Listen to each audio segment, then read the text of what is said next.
Bismillahirrahmanirrahim. Assalamualaikum warahmatullahi wabarakatuh.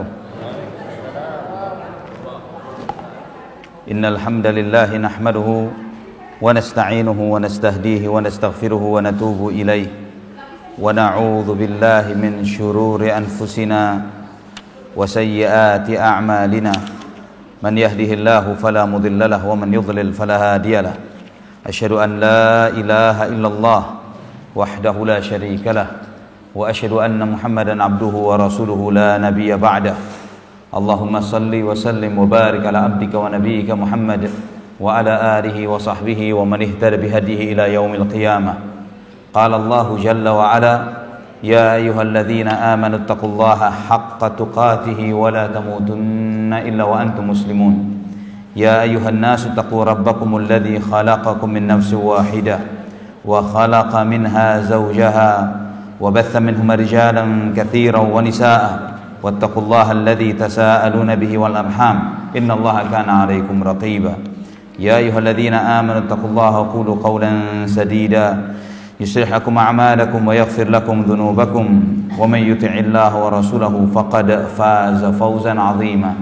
أما بعد فإن أصدق الحديث كتاب الله وخير الهدى هدى النبي صلى الله عليه وعلى آله وصحبه وسلم وشر الأمور محدثاتها وكل محدثة بدعة وكل بدعة ضلالة وكل ضلالة في النار.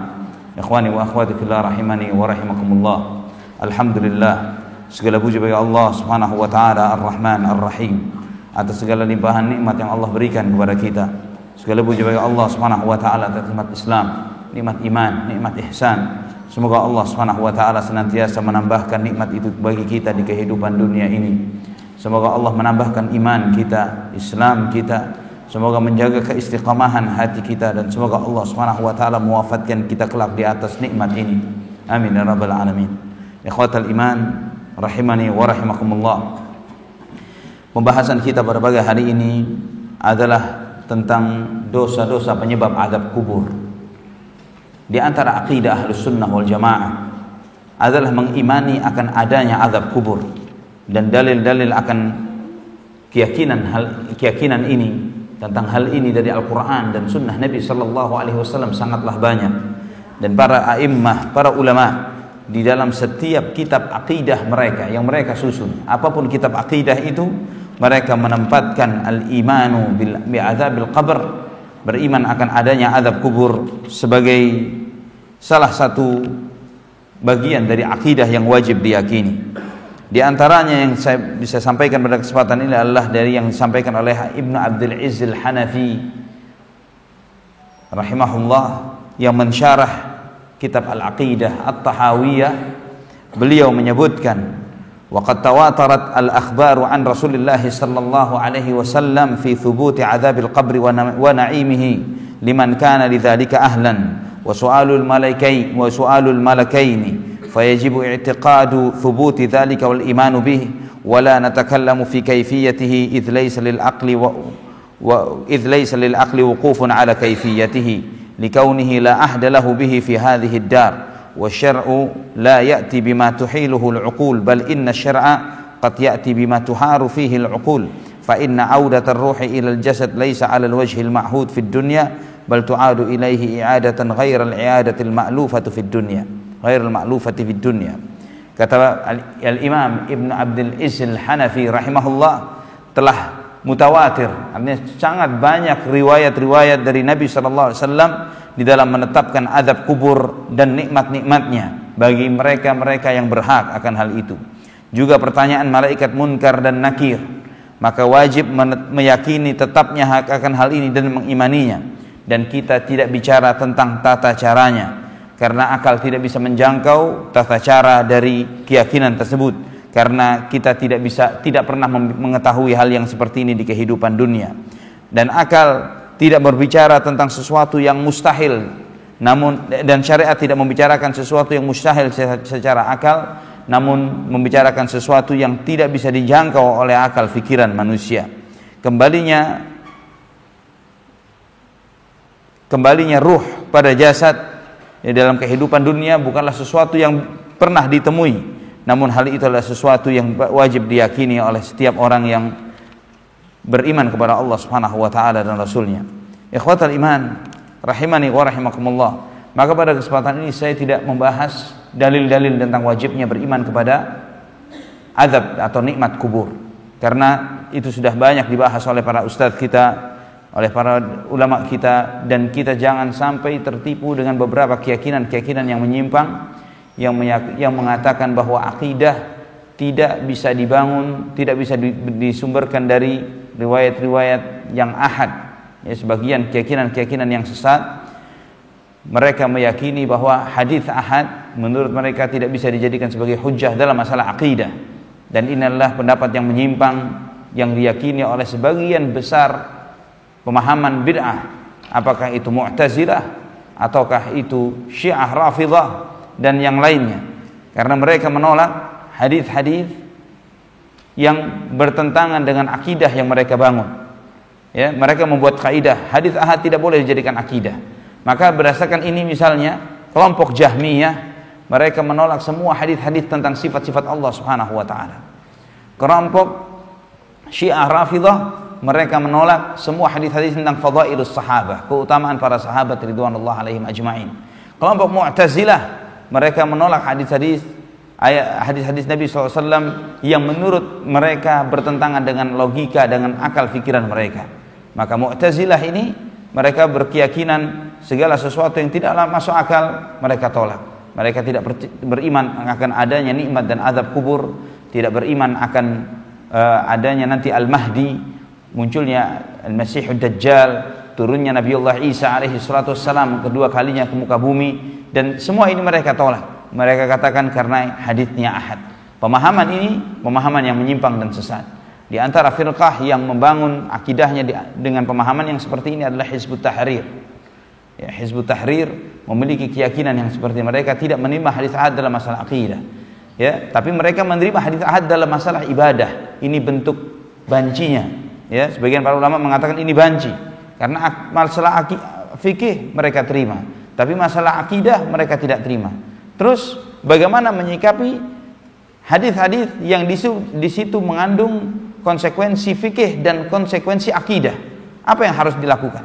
Contohnya hadis Nabi SAW dari yang diriwayatkan oleh Imam Bukhari dan yang lainnya dari Abu Hurairah radhiyallahu an, "Idza balagha ahadukum fit tasyahhudil akhir falyaqul Allahumma inni a'udzubika min adzabi jahannam wa min adzabil qabr wa min fitnatil mahya wal mamat wa min syarri fitnatil masiihid dajjal." Nabi SAW mengajarkan jika salah seorang di antara kalian sampai kepada tasyahud akhir, maka hendaklah dia mengucapkan, "Ya Allah, aku berlindung kepadamu dari azab kubur, dari azab api neraka, dari fitnah kehidupan dan kematian, dan aku berlindung kepadamu dari fitnah al-Masihid Dajjal." Ya, hadis ini mengandung konsekuensi fikih. Konsekuensi fikihnya adalah jika sampai tasyahud akhir harus membaca doa itu. Bagaimana seseorang membaca doa berlindung dari 4 perkara ini, namun dia tidak meyakini akan adanya 4 perkara tersebut? Ini mustahil. Ya, diperintahkan berlindung dari azab kubur tapi enggak yakin kalau azab kubur itu ada. Diperintahkan berlindung dari azab neraka jahanam tapi tidak meyakini hal tersebut. Diperintahkan berlindung dari Al-Masihud Dajjal tapi tidak meyakini tentang Al-Masihud Dajjal. Dan subhanallah, mereka mengatakan bahwa hadis-hadis tentang azab kubur menurut mereka adalah ahad, hadis ahad, padahal pada hakikatnya adalah hadis-hadis yang mutawatir. Para a'immah, para ulama menyebutkan kemutawatirannya, di antaranya Al-Imam An-Nawawi rahimahullah, Al-Hafidz Ibnu Hajar Al-Asqalani rahimahullah, juga bahkan Al-Imam Abul Hasan Al-Asy'ari dalam Al-Ibanah an Ushulid Diyanah, beliau menyebutkan bahwa hadis-hadis tentang khabar tentang azab kubur itu mutawatir. Ini menunjukkan kejahilan mereka tentang sunnah, sehingga mereka menolak riwayat-riwayat yang sabit dari Nabi sallallahu alaihi wasallam. Kita tidak membahas tentang hal itu. Yang kita bahas adalah apa dosa-dosa yang menyebabkan manusia diazab di kuburnya. Para ulama menjelaskan hal ini secara global dan terperinci. Pertama saya sampaikan secara global, ya, dan ini susah untuk diikutin karena global, artinya saya sampaikan dengan cepat. Kemudian nanti yang terperincinya satu demi satu bisa dicatat per poin-poinnya. Al-Imam Ibnu Qayyim Al-Jauziyah rahimahullah di dalam kitab beliau Ar-Ruh, dari halaman 103 sampai 106 dalam kitab Ar-Ruh, beliau menyampaikan tentang sebab-sebab dari azab kubur ini. Ya, perlu dipahami bahwa dikatakan azab kubur bukan berarti bahwa azabnya itu ada di dalam kuburan. Ya, kadang orang mengatakan azab kubur, tapi kalau digali kuburnya orangnya nggak ngapa-ngapain. Ya, santai lagi di bawah, hancur tulangnya atau masih utuh dan lain sebagainya. Tidak sedang mendapatkan nikmat atau sedang diberi azab. Dikatakan azab atau nikmat kubur karena secara umum manusia meninggal dunia dikubur. Ya. Bagaimana nanti orangnya kalau matinya dimakan ikan misalnya, atau terbakar habis, atau disalib nggak diturunkan ke tanah, ya, dan yang lain sebagainya. Mati yang beragam macam cara semuanya tetap akan mendapatkan nikmat atau azabnya sesuai dengan haknya. Semua itu terjadi bukan di alam dunia, namun alam namanya barzakh. Alam barzakh ini alam gaib, kita tidak mengetahuinya. Ya, kita tidak mengetahui tentang hakikat alam gaib tersebut. Dan di antara dalil akli, dalil akal yang dipakai oleh para ulama yang menyebutkan tentang hujjah yang kuat yang menegaskan bahwa nikmat atau azab kubur itu ada adalah mimpi. Itu dalil akal yang kuat yang menyebutkan bahwa azab atau nikmat kubur itu ada, mimpi. Seseorang tidur di tempat tidurnya, dia mimpi dikejar-kejar setan, ya, bangun tidur terengah-engah dia. Padahal semua orang di sekitarnya tahu dia nggak kemana-mana, cuma di tempat tidurnya. Ya, tapi bangun terengah-engah ketakutan, saya habis dikejar-kejar setan. Padahal serumah tahu dia nggak kemana-mana. Ya, atau misalnya dia mimpi melihat sesuatu yang indah, yang nikmat, yang luar biasa. Dia bangun dengan senang, dengan bahagia, dengan seakan-akan saya habis jalan-jalan keliling Eropa Selatan.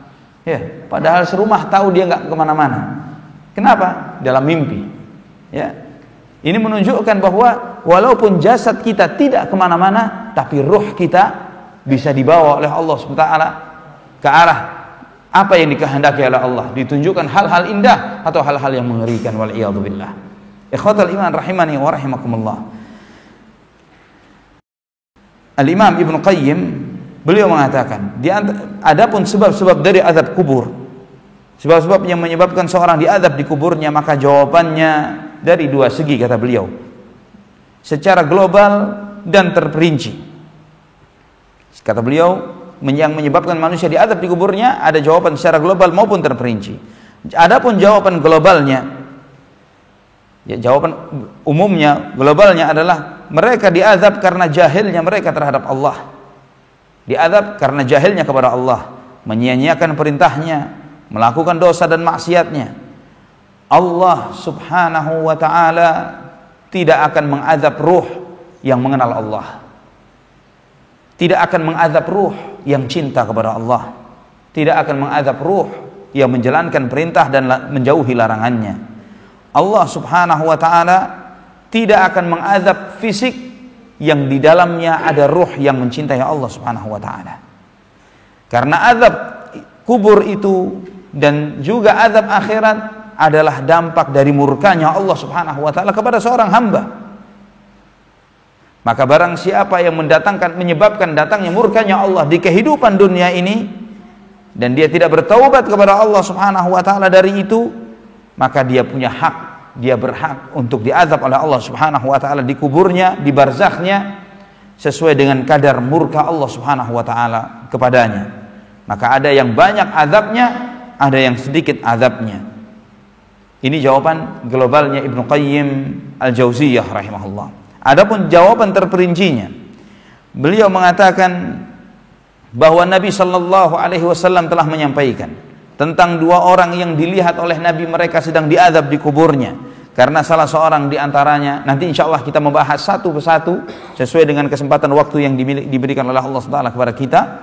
Ya, saya sampaikan secara cepat dulu, nanti satu persatu dalilnya kita akan bahas tentang dosa-dosa ini. Mereka diazab di kuburnya karena salah seorang di antaranya berkeliling, berjalan dengan mengadu-adu domba, satu manusia dengan manusia yang lainnya, dan yang satu lagi mengentengkan masalah kencing. Maksudnya mengentengkan masalah kencing, dia kencingnya sembarangan. Dia tidak menjaga kebersihan dirinya, sehingga walaupun cipratan kencing itu kena kepada dirinya, dia menganggap itu hal yang wajar. Ini mendatangkan azab kubur. Ini diantara penyebab terbesar dari azab kubur adalah masalah ini. Kemudian azab kubur juga kata beliau diakibatkan karena maksiat hati.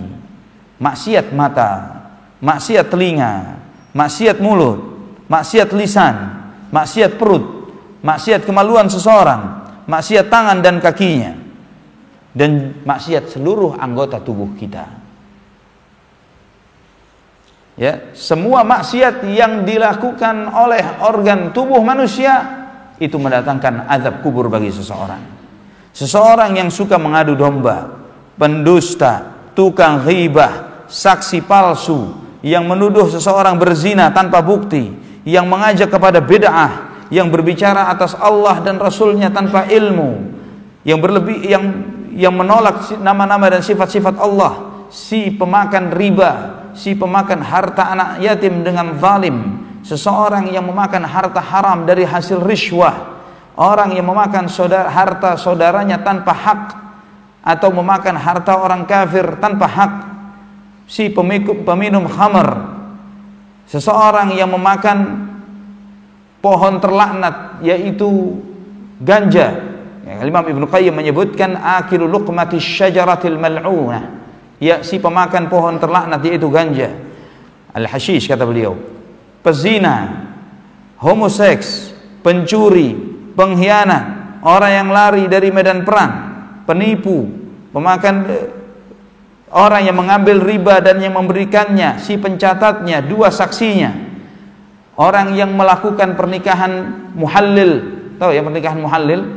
Pernikahan muhallil adalah orang yang sudah talak 3, tidak boleh dikawin kecuali jika wanita tersebut sudah menikah dengan orang lain. Nah, ini haram kalau misalnya direncanakan, ya, nyuruh orang untuk menikahinya kemudian menceraikannya supaya bisa dinikah lagi. Itu dilaknat oleh Allah Subhanahu wa taala, dan mereka punya hak untuk diazab kubur, baik yang memproses, yang merencanakan maupun yang mau ditugasi untuk fungsi itu. Ya. Dan orang yang membuat hilah, yang mengakal-akali syariat sehingga syariat Allah itu tidak terkena kepada orang tersebut, yang melakukan yang diharam sehingga memudahkan baginya untuk melakukan apa yang diharamkan oleh Allah Subhanahu wa taala. Orang yang menyakiti kaum muslimin, yang mencari-cari aib mereka, hakim yang berhukum dengan selain hukum Allah, mufti-mufti yang menyelisihi syariat Allah, yang menolong orang untuk berbuat dosa dan berbuat zalim kepada manusia, orang yang membunuh jiwa tanpa izin dari Allah Subhanahu wa taala, orang yang, saya sampaikan secara cepat, nanti ada poin-poin satu demi satunya kita bahas secara detail, ya. Ini didengarkan saja, kecuali yang punya jiwa wartawan bisa nyatet apa yang saya sampaikan, ya. Yang jiwa wartawan mungkin bisa nyatet. Orang yang menyimpang dengan melaksanakan apa yang diharamkan oleh Allah Subhanahu wa taala, mereka yang menolak hak-hak Allah Subhanahu wa taala dari nama-nama dan sifat-sifatnya, mereka yang mendahulukan logika perasaannya, politiknya, akal fikirannya melebihi sunnah Nabi sallallahu alaihi wasallam. Seorang yang meratapi jenazah dan yang mendengarkan ratapan jenazah, kemudian pelolong-pelolong neraka jahanam, kata Imam Ibnu Qayyim, an-nawahi jahannam, yaitu para penyanyi, biduan laki-laki maupun perempuan, mereka berhak untuk diazab oleh Allah Subhanahu wa taala karena mereka melakukan apa yang diharamkan oleh Allah Subhanahu wa taala untuk mendengarkan dan mendendangkannya. Orang-orang yang membangun masjid di kuburan, yang menyalakan lampu-lampu untuk kuburan, mereka yang mencuri timbangan, ketika mereka berdagang mereka mengurangi timbangan, namun ketika mereka membeli mereka minta timbangannya dicukupi. Orang-orang yang sombong, yang para penekan, orang-orang yang riya, yang memperlihatkan amal ibadahnya, yang suka mengolok-olok saudaranya, yang mereka para pencela-pencela salaf, mereka yang dan juga mereka yang datang kepada para dukun, tukang ramal, bertanya kepada mereka dan membenarkan perkataan-perkataan mereka, juga yang berhak untuk mendapatkan azab kubur para penolong orang-orang zalim. Maksudnya penolong orang-orang zalim adalah mufti yang sesat, mufti-mufti yang menghalalkan yang diharamkan oleh Allah, yang mengharamkan yang dihalalkan oleh Allah Subhanahu wa taala, yang mereka telah menjual akhiratnya demi dunianya orang lain. Kata Imam Ibnu Qayyim, mufti-mufti sesat ini dia jual akhiratnya untuk kemaslahatan orang lain, untuk dunianya orang lain. Jadi pemimpin-pemimpin yang zalim, mereka misalnya ingin menghalalkan suatu hal yang diharamkan oleh Allah, tanya kepada mufti-mufti yang sesat, yang menyesatkan ini. Ketika mufti itu mengatakan, oh boleh, tidak apa-apa wahai imam, wahai pemimpin dan lain sebagainya, maka mufti itu telah menjual agamanya demi dunianya orang lain, bukan untuk dunia dirinya. Dan orang-orang yang berbangga-bangga dengan dosa dan maksiatnya, yang sering melakukan dosa dan maksiatnya, serta menunjukkan kepada saudara-saudaranya terang-terangan dia melakukan dosa dan maksiat tersebut. Juga wanita-wanita, istri-istri yang durhaka kepada suaminya, yang mereka ini, yang suami tidak bisa merasa tenang ketika meninggal istri itu di rumah. Wanita-wanita atau laki-laki juga yang mereka yang buruk lisannya, yang membicarakan keburukan manusia. Seseorang, dan juga yang diantara yang diazab kubur mereka adalah orang yang menunda-nunda sholat dari waktunya, dan kemudian ketika sampai di akhir waktunya dia sholat dengan cepat dan tidak mengingat Allah kecuali sedikit. Yang diantara mereka yang berhak diazab di kuburnya adalah yang mereka yang tidak menunaikan zakat hartanya, yang tidak melakukan ibadah haji padahal dia mampu, yang tidak menunaikan hak-hak sedangkan dia mampu menunaikan hak-hak orang yang ada pada dirinya. Dan mereka yang tidak menjaga pandangan, ucapan, makan dan langkah-langkahnya, tidak peduli apakah harta yang dia peroleh dari yang halal atau yang haram, yang tidak menyambung silaturahim, yang tidak menyayangi orang-orang fakir miskin dan juga janda-janda dan anak-anak yatim serta hewan-hewan, dan tidak menganjurkan untuk memberi makan kepada anak-anak yatim dan orang-orang miskin, yang menunjukkan amal ibadahnya, yang tidak mau memberikan pinjaman bagi mereka yang mampu, bagi mereka yang membutuhkan, yang sibuk dengan aib manusia daripada memperhatikan aib dirinya sendiri, sibuk dengan dosa manusia daripada dosa dirinya sendiri. Kata beliau, fakullu haula'i wa amsaluhum yu'adzabuna fi quburihim. Mereka semuanya dan yang semisalnya diazab di kubur mereka. Bihadhil jaraim, berdasarkan dosa-dosa ini sesuai dengan banyak dan sedikitnya, besar dan kecilnya. Ya, kata beliau, walamma kana aktsarun nasi kadzalik, kana aktsarul quburi mu'adzabin.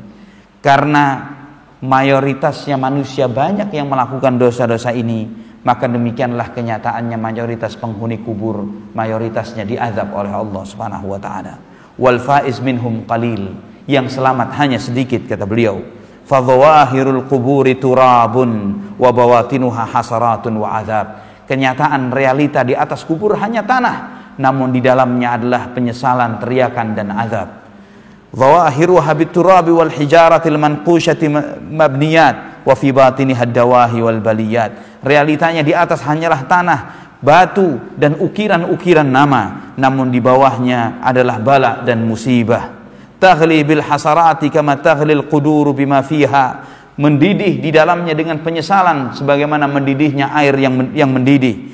Wa yahiqqu laha wa qad hila bainaha wa baina syahwatiha wa amaniha, karena memang dia berhak mendapatkan itu karena mereka telah melampiaskan syahwat dan nafsunya dan melepaskan angan-angannya ketika hidup di dunia.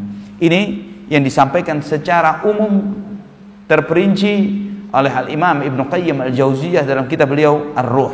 Nah, sekarang kita akan membicarakan satu demi satu dosa-dosa yang sebagian disebutkan oleh Imam Ibnu Qayyim Al-Jauziyah ini, namun saya tidak yakin kita bisa menyelesaikan semuanya.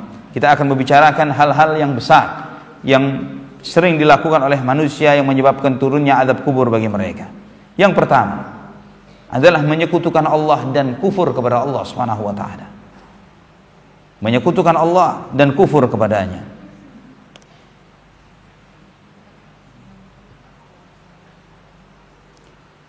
Allah berfirman di dalam surat Al-An'am ayat 93. Al-An'am ayat 93. Walau tara idh adh-dhalimuna fi ghamaratil maut wal malaikatu basitu aydihim akhriju anfusakum al-yawma tujzauna 'adzabal huni bima kuntum taquluna 'ala Allahi ghairal haqq wa kuntum an ayatihi tastakbirun. Andai kata kamu melihat ketika orang-orang zalim di saat sakaratul mautnya, maksudnya orang-orang musyrikin, orang-orang kafir, wal malaikatu basitu aydihim, dan para malaikat membentangkan tangan mereka, memukuli mereka sambil mengatakan akhriju wa anfusakum, keluarlah ruhmu. Ya, ayat ini menyebutkan bagaimana malaikat mencambuk, memukuli orang-orang kafir di saat sakaratul mautnya. Al yauma tujzauna adzabal hun, hari ini ketika ruhmu keluar sebentar lagi, kamu akan dibalas dengan azab yang hina. Bima kuntum taquluna 'alallahi ghairal haqq wa kuntum an ayatihi tastakbirun, karena kamu berbicara tidak benar akan Allah Subhanahu wa taala dan karena kamu sombong terhadap ayat-ayatnya. Orang-orang kafir di saat syakaratul mautnya datang malaikat memberikan kabar gembira akan azab yang akan ditimpakan kepada mereka. Belenggu-belenggu dan rantai-rantai serta neraka jahanam serta murkanya Allah Subhanahu wa taala yang akan mereka rasakan sebentar lagi setelah ruhnya keluar dari jasadnya. Sebagaimana hadis Dzarra bin Azib, sehingga ketika malaikat pencabut nyawa datang mengatakan akhriju ya ayyatuhan nafsul khabithah ukhruji ila sakhatin minallahi wa ghadab, wahai jiwa yang busuk, keluarlah kamu menuju azab dan murka Allah Subhanahu wa taala. Fatafarruq ruhu fi jasadihi, maka rohnya bergoncang di dalam jasadnya, tidak mau dicabut. Rohnya tidak mau dicabut, sehingga fayantazi'uha, dicabutlah oleh malaikat maut, kama yuntaza'us safudu minas sufil mablul, sebagaimana dicabutnya kawat yang melekat pada karpet yang basah. Sehingga kita dicabut, copotlah juga, putuslah juga banyak syaraf dari orang tersebut. Ya, disebutkan dalam ayat ini akhriju anfusakum al-yauma tujzauna adzabal hun, keluarlah ruhmu, keluarkanlah ruhmu, hari ini kamu akan dibalas. Hari ini kapan? Ketika ruhnya keluar. Di mana? Di kuburnya mereka mendapatkan itu. Dalam surat Ghafir ayat 46, Allah Subhanahu wa taala berfirman, "An-naru yu'raduna 'alaiha ghuduwan wa 'ashiyya wa yawma taqumus sa'atu adkhilu ala fir'auna ashaddal 'adzab." Surat Ghafir ayat 46.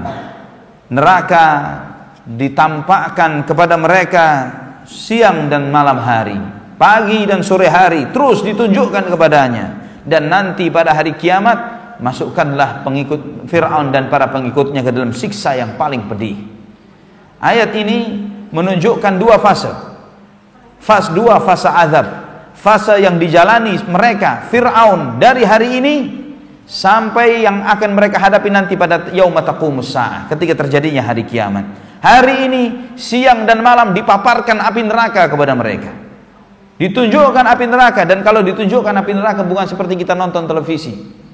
Ya, karena akan muncul sumumnya, panasnya, uapnya yang melelehkan semua yang ada pada orang yang di dekat api neraka tersebut. Mengadab mereka siang dan malam, tidak ada putus-putusnya sampai nanti pada kenyataan hari kiamat. Di saat itu baru mereka merasakan asyaddal adzab, siksa yang paling pedih. Maka kata Imam Syekh Muhammad bin Shalih Al-Utsaimin rahimahullah, semua orang kafir diazab oleh Allah Subhanahu wa taala sejak matinya di kuburnya sampai kiamat, nyambung lagi. Maka kaumnya Nuh, Nabi Allah Nuh alaihi salatu wassalam, sejak mereka ditenggelamkan pada masa itu sampai hari ini, sampai kiamat nanti, mereka diazab di kuburnya, diazab di barzakhnya, dan lanjut setelah kiamat. Surat Ghafir atau di sebagian mushaf disebut dengan surat Al-Mu'min. Sebagian mushaf disebut surat Al-Mu'min. Ada sebagian mushaf menyebutnya surat Ghafir, sebagian mushaf menyebutnya dengan bukan Al-Mu'minun, bukan ya, tapi surat Al-Mu'min. Sebagian surat menyebutnya surat Al-Mu'min, sebagian mushaf menyebutnya dengan surat Ghafir.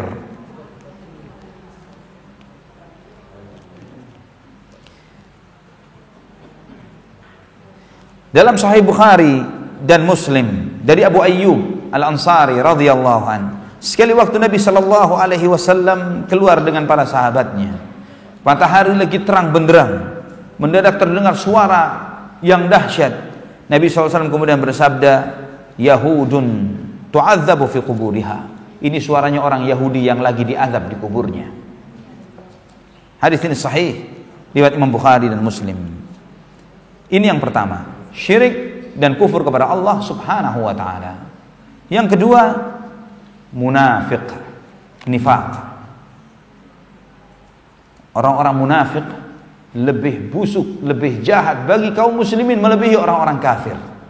Karena orang munafik berpakaian-pakaiannya umat Islam, berbicara dengan lisannya kaum muslimin.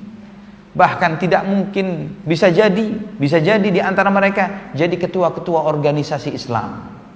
Ya, bisa jadi. Tapi omongannya melecehkan kaum Islam dan kaum muslimin, melecehkan Al-Qur'an, sunnah Nabi sallallahu alaihi wasallam, para sahabat ridwanullah alaihim ajma'in, tapi ngakunya Islam. Ya, dari sifat-sifatnya terlihat bahwa dia adalah orang munafik.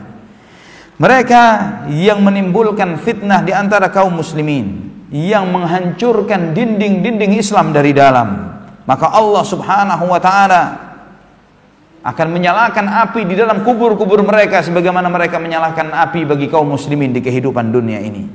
Allah Subhanahu wa taala berfirman dalam surat At-Taubah ayat 101. Surat At-Taubah ayat 101. Wa mimman haulakum minal a'rabi munafiqun wa min ahli al-Madinah maradu 'alan nifaq la ta'lamuhum nahnu na'lamuhum sanu'adzibuhum marrataini thumma yuradduna ila 'adzabin 'adzim.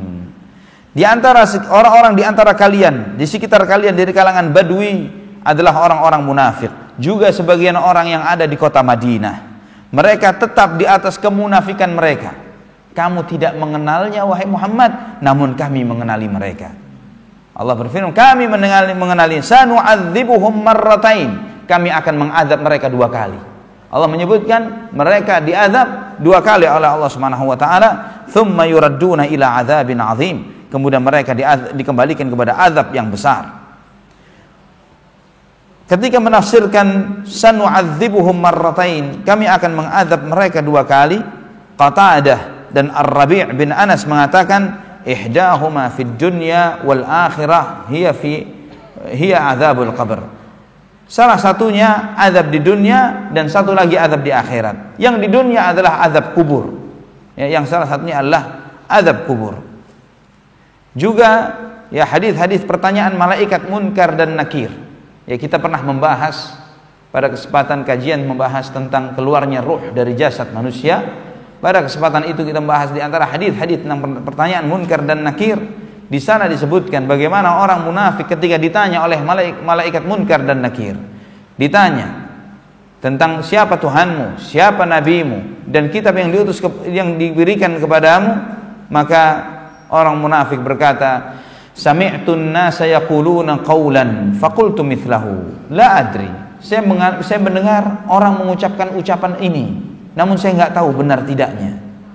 Ya, maka 2 malaikat yaitu munkar dan nakir berkata, qad kunna na'lamu annaka taqulu dzalik.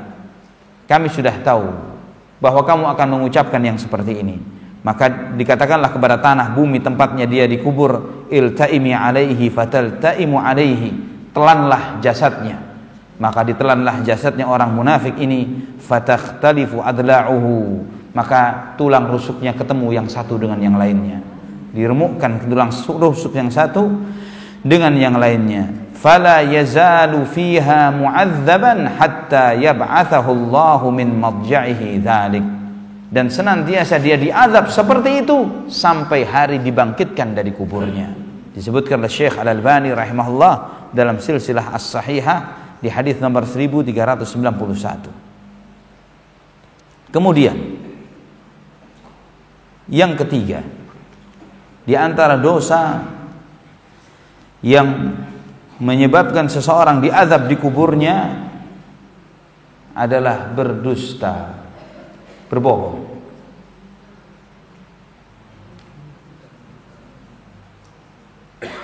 Dalam hadis Bukhari dari Samurah bin Jundub radhiyallahu an, Nabi sallallahu alaihi wasallam di dalam hadis panjang sekali hadisnya, beliau menyebutkan apa-apa yang beliau lihat dari jenis-jenis azab kubur yang dialami oleh para penghuni kubur. Kata beliau, fantalaqna, maka kami pun berjalan, beliau dengan 2 orang malaikat. Fa'ataina ala rajulin mustalqin liqafahu, saya melihat ada seseorang yang tergantung dengan punuknya, digantung dengan punuknya, dicocok dengan besi. Kata Nabi, fa idza akhirun qa'imun alaihi bikalubin min hadid. Kemudian ada orang di depannya dengan memegang kalub. Kalub itu biasanya kalau kita melihat tukang beras ngambil alat pencocok, ya, dengan memegang itu yang terbuat dari besi. Kemudian orang ini mencocok mulut orang itu, ditariknya, ya, mulutnya tembus sampai tembus ke kanan, satu dengan satu, ditariknya, sobek. Ketika tertarik sobek, nyambung lagi orang itu, dicocok lagi, tembus sampai kepalanya belakang, ditarik, sobek lagi, sambung lagi, terus demikian tidak berhenti. Kata Nabi SAW, fayusharshiru syadquhu ila qafahu wa minkhuruhu ila qafahu. Terus ditarik, sobek, balik lagi, utuh demikian. Dicocok matanya, ditarik, sobek, balik lagi, seperti itu terus diadab, tidak ada henti-hentinya. Thumma yatahawwalu ila al-janibil akhar fayaf'alu bihi mithla ma fa'ala bil janibil awwal.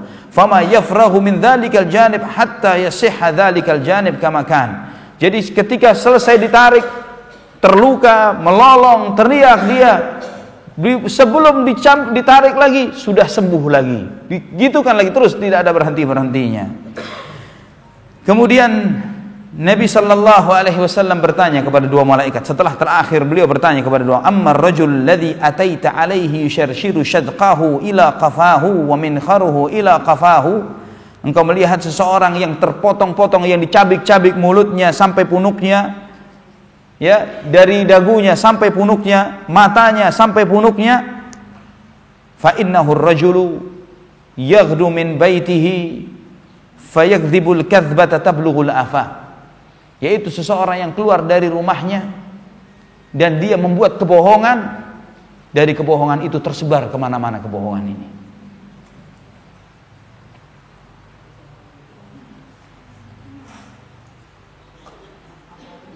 Disebutkan dalam riwayat Bukhari, fatuhmalu anhu tablughul afaqu fayusna'u bihi kama ra'aita ila yaumil qiyamah. Kebohongan yang dia karang ini mana-mana. Ini bahaya bohong.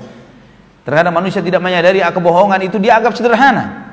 Namun karena kebohongannya dan kebohongan itu tersebar, kata Nabi sallallahu alaihi wasallam, kata malaikat itu berkata kepada Nabi sallallahu alaihi wasallam, maka kamu lihat orang itu diperlakukan seperti itu sampai kiamat. Sampai hari kiamat. Yang keberapa ini? Yang ketiga. Sekarang keempat dan kelima. Keempat dan kelima.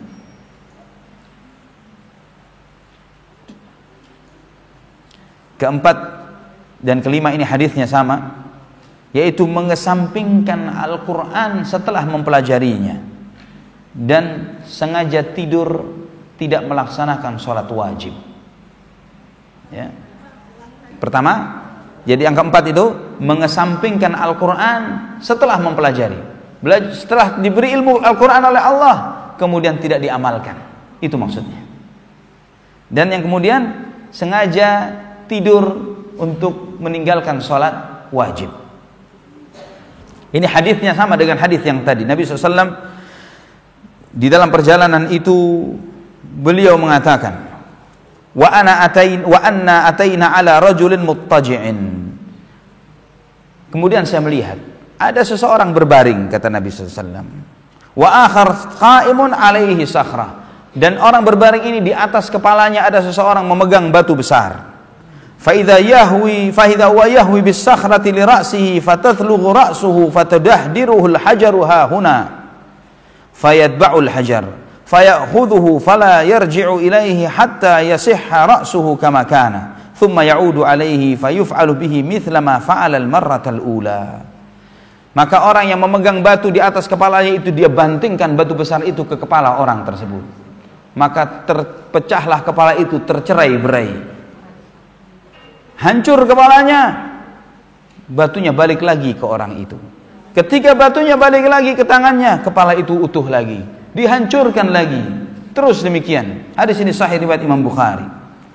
Maka malaikat ketika ditanya oleh Nabi sallallahu alaihi wasallam tentang orang itu, maka malaikat itu berkata, wa ammar rajulul awwal alladhi ataita alaihi yathlughu ra'sahu bil hajar, yuthlahu ra'suhu bil hajar. Adapun orang yang pertama yang kamu lihat yang kepalanya dipecahkan dengan batu, fa innahu ar-rajulu ya'khudhul Qur'an, yaitu seseorang yang mempelajari Al-Qur'an, fayarfudhuhu, kemudian meninggalkannya, wa yanamu 'anis salatil maktubah, dan sengaja tidur meninggalkan salat wajib. Dalam riwayat yang lain juga dalam Sahih Bukhari, walladzi ra'aituhu yushdahu ra'suhu, yang kamu lihat yang orang yang kepalanya dipecah, farajulun 'allamahu Allahul Qur'an, yaitu orang yang diajari, yang diberi oleh Allah Al-Qur'an, fanama anhu bil-lail, di malam hari dia tidur, walam ya'mal bihi bin nahar, di siang harinya tidak diamalkan Al-Qur'an yang telah dipelajarinya itu, yuf'alu bihi ila yaumil qiyamah, maka diperlakukan orang itu dengan hukuman ini sampai hari kiamat. Ibnu Hajar ketika mensyarah hadis ini mengutip perkataan Al-Imam Ibnu Hubairah rahimahullah. Beliau berkata, rafdhul Qur'ani ba'da hifdhihi jinayatun 'azimah. Setelah orang misalnya sudah belajar Quran, bahkan sudah hafidh, sengaja dia tidak jaga hafalan Qur'annya, dia tidak menjaga hafalan Qur'annya, ini dosa besar. Kenapa? Li'annahu yuhimu annahu ra'a fihi ma yujibu rafduhu. Karena seakan-akan dia mengira, seakan-akan orang itu berpendapat ada yang lain yang lebih baik untuk dijaga selain Quran. Jadi baru tahu, oh sekarang baru tahu ternyata Quran is not the best. Bukan yang terbaik. Jadi mengira seperti itu. Falamma rafadha asyrafal asya'i wa huwa al-Qur'an, uqiba fi asyrafi a'dha'ihi wa huwa ar-ra's. Ketika dia berpaling dari sesuatu yang paling mulia, yaitu Al-Qur'an, maka dihukumlah organ tubuhnya yang paling mulia, yaitu kepalanya.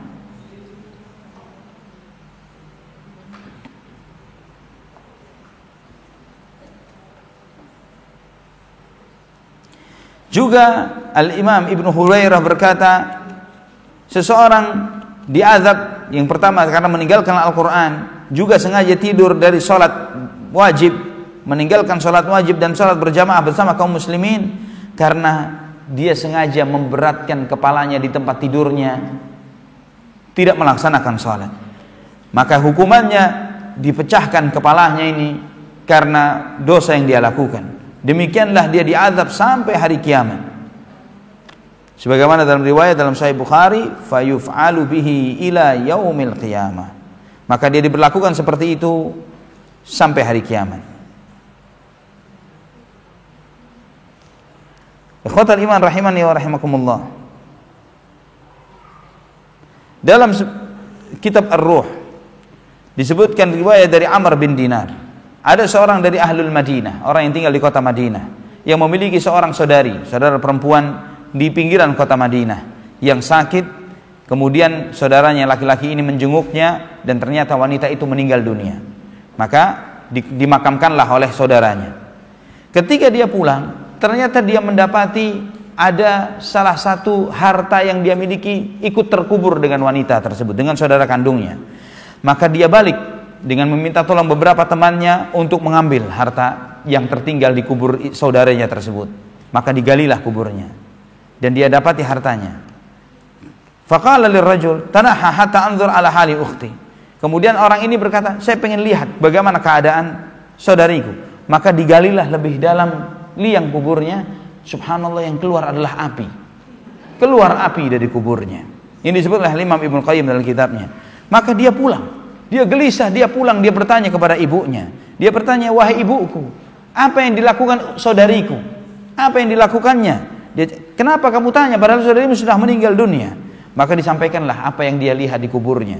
Maka ibunya berkata, kanat tuakhirus salata wa la tusalli fima adhunnu biwudu. Dia suka menunda-nunda salat. Suka menunda-nunda salat. Dan seringkali kadang salat enggak pakai wudu. Juga sering nguping di pintu tetangga terus disebarkan ke yang lain. Ya, ini kebiasaan sebagian wanita, bukan seluruhnya. Sebagian wanita. Ya, sekarang nggak pakai nguping di pintunya tetangga. Sekarang subhanallah semuanya terbuka karena dindingnya sudah ada telinga. Ya, kemudian yang keberapa? Keenam. Yang keenam, pemakan riba. Nabi sallallahu alaihi wasallam dalam hadis yang sama, dalam hadis Bukhari yang tadi, Nabi melihat banyak hal ketika diajak jalan dengan dua malaikat ini, dan riwayat ini dalam Sahih Bukhari. Fantalaqna fa'ataina ala nahrin hasibtu annahu kana yaqulu ahmar mithla dam. Kemudian saya melewati ada sungai, merah sungainya. Saya lihat seperti darah, kata Nabi SAW.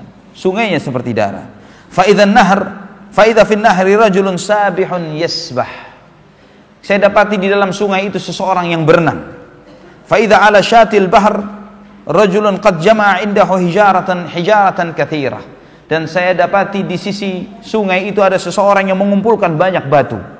Fa idza dzalika sabihu yasbahu ma yasbah, thumma ya'ti dzalika alladhi qad jama'a indahu al-hijarah fayafgharu lahu fahu fayulqimuhu hajaran fayantaliqu yasbahu thumma yarji'u ilaihi kullama raja'a ilaihi faghara fahu fa'alqamahu hajaran. Kata Nabi SAW, maka orang yang berenang di sungai darah itu mendekat kepada lelaki yang mengumpulkan batu di sampingnya. Ketika sampai di tepian, maka lelaki yang di pinggir sungai itu membuka mulut orang yang berenang, dimasukkan batu ke dalam mulutnya. Dimasukkan batu. Maka orang itu menengah lagi. Balik lagi, ditambah lagi batu. Menengah, terus ditambah demikian. Terus seperti itu. Kemudian ikhwatal iman rahimani wa rahimakumullah, disebutkan oleh malaikat ketika menjelaskan akan hal itu, fa amar rajul alladhi ataita alaihi yasbahu fin nahri wa yulqamul hajaru fa innahu akilur riba. Adapun seseorang yang kamu lihat dia berenang di lautan darah dan dimasukkan ke dalam mulutnya bebatuan, dia adalah pemakan riba. Yang ke-7 sekarang. Yang ke-7, zina.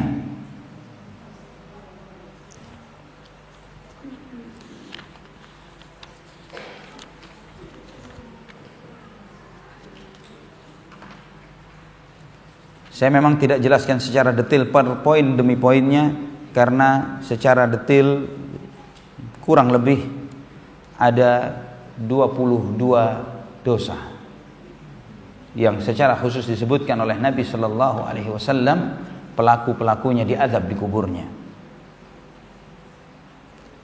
Zina. Nabi Sallallahu Alaihi Wasallam menyebutkan dalam hadis Bukhari yang sama tadi, masih di hadis yang sama. Fantalaqna fa'ataina ala mithli tannur.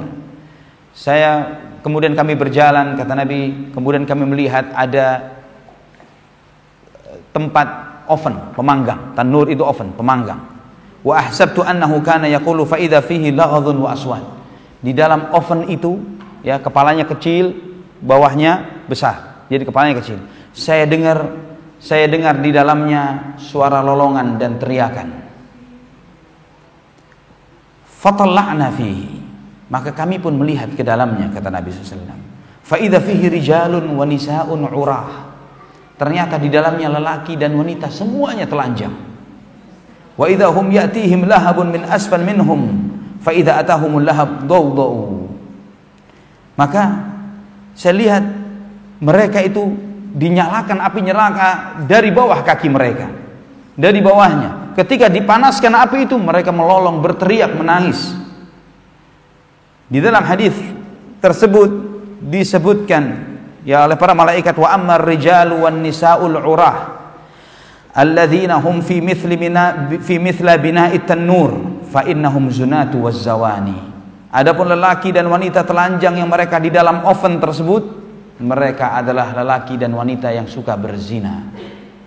Dijelaskan oleh Al-Hafidz Ibnu Hajar Al-Asqalani rahimahullah dalam Fathul Bari, kenapa mereka dibuat telanjang? Karena mereka pantas untuk dihinakan. Karena mereka pantas untuk dihinakan. Karena mereka berbuat itu sembunyi-sembunyi, tidak kelihatan. Maka dibongkarlah aibnya nanti pada hari kiamat di alam barzakhnya, dengan dibongkar, dengan dibuat telanjang. Dan kenapa azab itu dinyalakan dari bawah mereka? Karena mereka berbuat maksiat dengan organ yang bawah dari organ mereka. Ini disampaikan oleh Al-Hafidz Ibnu Hajar dalam Fathul Bari. Kemudian yang berikutnya, yang ke-8 dan yang ke-9, yaitu tidak menjaga diri dari air kencing dan suka mengadu domba manusia, menyampaikan omongan. Mengadu domba ini, kalau di bahasa mengadu domba, biasanya orang sekarang kalau menyampaikan omongan si A kepada si B, oh ini bukan mengadu domba, ya, karena nggak ada domba yang diadu di sana, ya, yang diadukan orang bukan domba, ya, menyampaikan omongan si A kepada si B untuk memunculkan permusuhan di antara dua orang tersebut. Ini yang dimaksud. Dari Abdullah ibnu Abbas, ketika Nabi Shallallahu Alaihi Wasallam melewati sebuah taman, sebuah kebun yang dikelilingi dengan tembok, Nabi Shallallahu Alaihi Wasallam mendengar dua orang yang sedang diazab di kuburnya. Nabi Shallallahu Alaihi Wasallam bersabda, innahuma la yu'adzabani wa ma yu'adzabani fi kabirin. Mereka berdua sedang diazab di kuburnya, dan tidaklah mereka diazab karena sesuatu yang besar. Kemudian beliau bersabda, bala wa innahu lakabir, padahal demi Allah itu besar. Artinya dosa ini dianggap remeh oleh sebagian orang, padahal itu besar di sisi Allah Subhanahu wa taala. Kana ahaduhuma la yastatiru min baulihi. Salah seseorang yang diazab karena ketika buang air kecil tidak menutup diri dari orang-orang. Ya, kencing sembarangan. Insyaallah bukan ibu-ibu di sini, ya. Ya, yang banyak. Wa kana al-akhar yamshi bin namimah. Yang satu lagi berjalan dengan menyampaikan omongan seseorang kepada yang lainnya. Kemudian Nabi sallallahu alaihi wasallam minta diambilkan satu pelepah kurma yang basah. Kemudian ditaruh oleh Nabi sallallahu alaihi wasallam, dibelah oleh Nabi, kemudian ditaruh di masing-masing kubur itu. Dan sahabat bertanya, "Ya Rasulullah, lima fa'alta dzalik?" Kenapa engkau berbuat seperti itu ya Rasulullah? La'allahu yukhaffaf anhuma ma lam yaybasa. Semoga diringankan bagi mereka selama belum mengering. Hadis muttafaqun alaih. Ini termasuk khususiyahnya Rasulullah, kekhususan Nabi. Ya, kita nggak bisa naruh pelepah kurma untuk meringankan azab orang atau pelepah pohon apapun. Maka sebagian kita kalau ngubur seseorang ditanamin pohon, karena nggak bakal kering kalau di Indonesia. Ya, subur tanahnya, apalagi pupuknya badannya manusia. Ya, pupuknya adalah manusia, air hujannya deras, maka yang ditaruh nggak pernah kering, tumbuh terus. Jadi husnudzon mengira bahwa orang itu tidak diazab dari kuburnya karena apa yang ditanam di kubur orang tersebut. Ini kekhususan Rasulullah, ya, kekhususan Nabi tidak bisa dilakukan oleh yang lain, karena tidak pernah dilakukan yang seperti ini oleh Abu Bakar, Umar, Uthman, Ali dan yang lainnya. Dan juga kalau mau melakukan yang seperti ini, pastikan dulu orang yang dikubur diazab atau tidak. Ya, karena Nabi tahu orangnya lagi diazab. Ya, kalau kita bisa memastikan hal itu, baru lakukan hal yang sama. Nah, Ibnu Abbas meriwayatkan dalam Bukhari dari Nabi sallallahu alaihi wasallam yang diriwayatkan oleh Al-Bazzar, At-Tabrani, Al-Hakim dan disahihkan oleh Syekh Al-Albani rahimahullah. Nabi sallallahu alaihi wasallam bersabda, "Inna 'amata 'adzabil qabri minal bauli fanazzihu minhu." Mayoritas azab kubur itu akibat dari kencing, kata Nabi. Maka bersihkan dirimu dari kencing tersebut. Dalam hadis yang lain diriwayatkan oleh Ad-Daruqutni dari Anas bin Malik dan disahihkan juga oleh Syekh Al-Albani rahimahullah, "Tanazzahu minal bauli fa inna 'amata 'adzabil qabri minhu." Bersihkan dirimu dari kencing karena mayoritas azab kubur dari kencing, kata Rasulullah. Kemudian yang ke-10. Ya, tadi 8 dan 9, ya. Tadi 8 dan 9. Ya, tidak menjaga diri dari kencing dan mengadu dan menyampaikan omongan si A dengan si B, ya. Dua poin di sana. Sekarang yang ke-10, ghibah, menggunjing. Ya, ghibah. Menggunjing, menyampaikan omongan si A kepada si B, ya. Walaupun apa yang diomongkan itu benar. Ghibah itu apa? Dzikruka akhaka ma yakrahuhu. Kata Nabi SAW, ketika engkau menyebutkan tentang saudaramu yang dia tidak suka kalau itu disebut, ya, maka para salafun saleh terdahulu mereka tidak mau memanggil seseorang misalnya dengan karakter atau ciri fisik seseorang, takut itu dianggap sebagai ghibah. Misalnya, si jangkung mana si jangkung? Misalnya, ya takut itu dianggap ghibah. Padahal jangkung, ya. Bagaimana kalau si buta sebelah misalnya, atau si pincang misalnya, wal'iyadzubillah. Ini lebih ghibah ketimbang yang tadi. Ya, mereka tidak mau, apalagi si hitam mana si hitam nih, misalnya. Ya, hal-hal yang seperti itu sudah didefinisikan sebagai ghibah oleh para ulama. Ghibah ini sebagaimana dalam riwayat-riwayat yang sama dengan riwayat sebelumnya, dengan poin yang sebelumnya, dalam beberapa riwayat sebagaimana riwayat Imam Ahmad, Ibnu Majah dari Abu Bakrah, dan juga disahihkan oleh Syekh Al-Albani rahimahullah, tentang dua orang yang diazab di kuburnya ini disebutkan, wa ammal akhar fayu'adzabu fil ghibah. Adapun yang satu lagi dia diazab karena ghibah. Juga dari Maimunah radhiyallahu anha, maula Nabi SAW, bahwa Nabi SAW berkata kepadanya, ya Maimunah, inna min ashaddi adzabil qabr minal ghibati wal baul. Wahai Maimunah, sesungguhnya azab yang terpedih di dalam kubur seseorang adalah akibat ghibah dan kencing, kata Nabi SAW.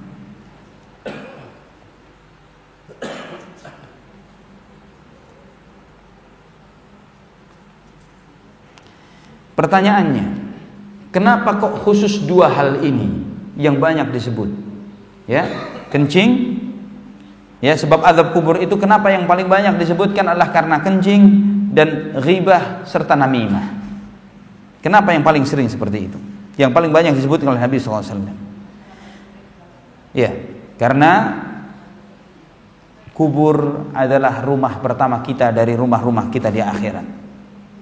Ya, apa yang terjadi di kubur refleksi nanti apa yang akan terjadi nanti di akhirat. Ya, dan manusia nanti dihukum oleh Allah Subhanahu wa taala, dihisab oleh Allah Subhanahu wa taala terkait tentang dua hak. Yang paling besar yang akan pertama kita dituntut oleh Allah, dua hak. Yang pertama haknya Allah, dan yang kedua hak manusia. Hak Allah dan hak manusia. Maka disebutkan dalam banyak hadis tentang hisab. Yang pertama dihisab oleh Allah nanti pada hari kiamat adalah salat. Ini haknya Allah. Dalam hadis yang lain disebutkan yang pertama dihisab oleh Allah nanti pada hari kiamat adalah urusan darah. Ini hak manusia. Ya, salat dan darah. Maka di akhirat nanti yang pertama kali diputuskan dari yang paling kecil dosanya, yang paling dianggap remeh oleh orang, sampai terbesarnya. Permulaannya salat adalah taharah, bersuci. Permulaannya salat adalah bersuci, bersihnya tubuh dari najis. Ini permulaannya salat. Dan permulaan tentang hak di antara sesama manusia, permulaan antara hukuman yang terberat antara sesama manusia yang terberatnya adalah tentang darah. Namun permulaannya adalah mengadu domba, menggunjing, menghibah. Ini yang paling remeh di mata manusia.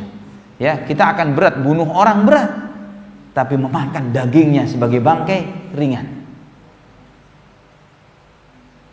Ya, itu kenapa hikmah 2 atau 3 dosa ini menjadi penyebab terbesar, terbanyak manusia diazab di kuburnya.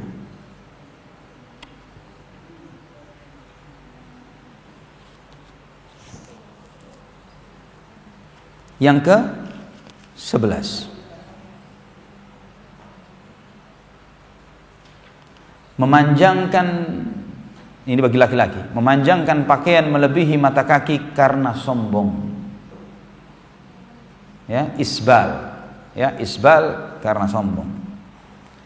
Jadi ada 2 jenis isbal. Isbal yang karena sombong dan isbal yang tidak karena sombong. Dua-duanya dosa. Ya. Kalau karena sombong, kabair, dosa besar. Azabnya lebih berat daripada yang cuma sekedar isbal saja. Maka Nabi membedakan hukumnya.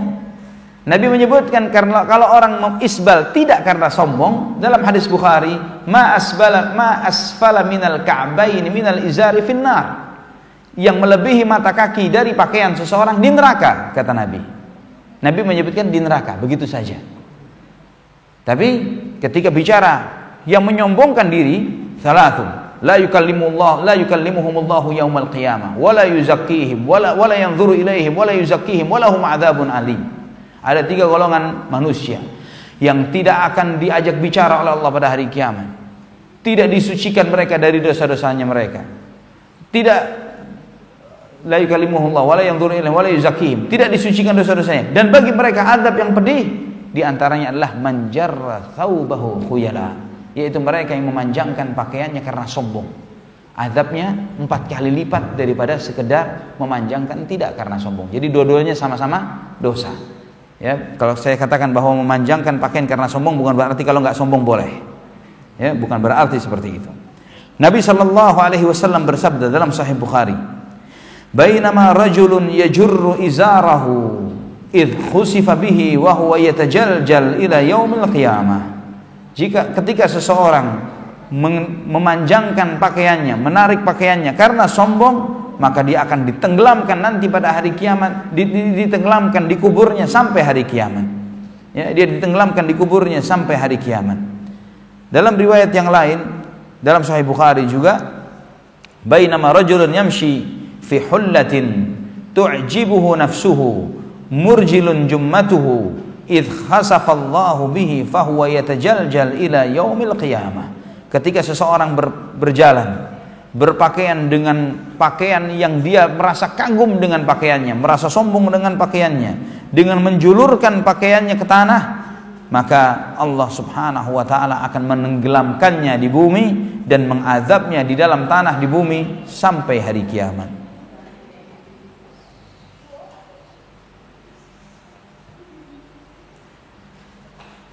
Yang ke-12,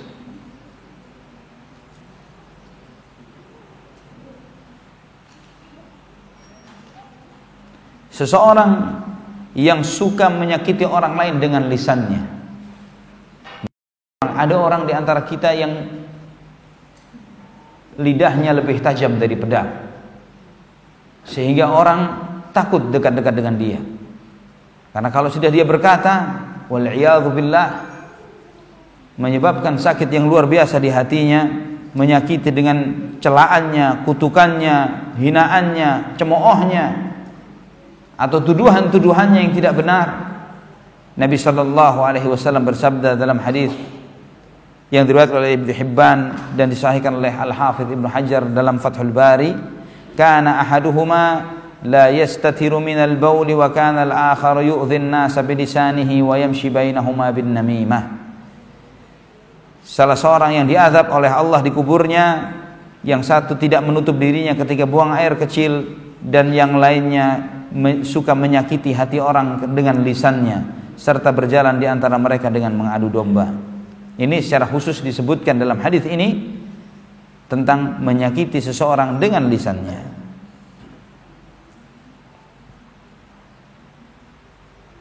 Yang ke-13,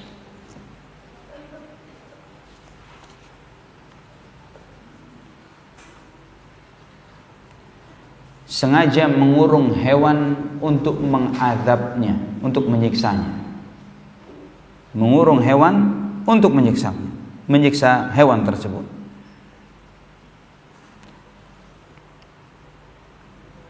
Nabi sallallahu alaihi wasallam bersabda dalam hadis yang diriwayatkan oleh Imam At-Tabrani dari Jarir bin Abdullah dan disahihkan oleh Syekh Al-Albani rahimahullah, irham man fil ardi yarhamuka man fis sama. Sayangi yang di bumi, maka yang di langit Allah subhanahu wa ta'ala akan menyayangi kalian.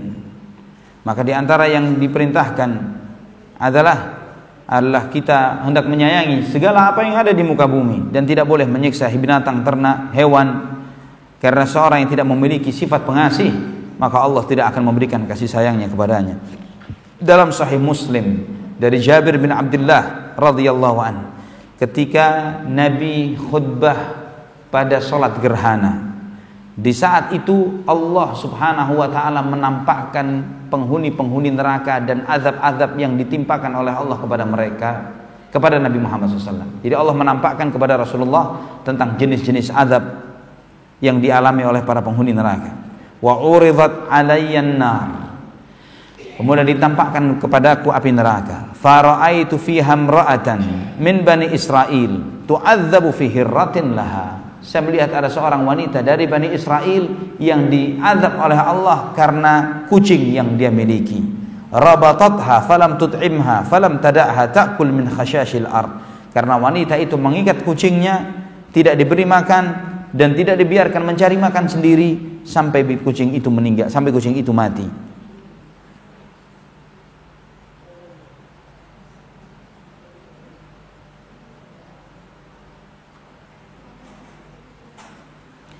Al-Baihaqi menyebutkan dalam kitab beliau Itsbatu Adzabil Qabr, beliau berkata bahwa Rasulullah sallallahu alaihi wasallam melihat ketika beliau melaksanakan salat gerhana, orang di dalam salat gerhana itu Rasulullah SAW melihat seseorang yang menarik ususnya di api neraka, seseorang yang diazab karena mencuri, wanita yang diazab karena kucing yang dia ikat.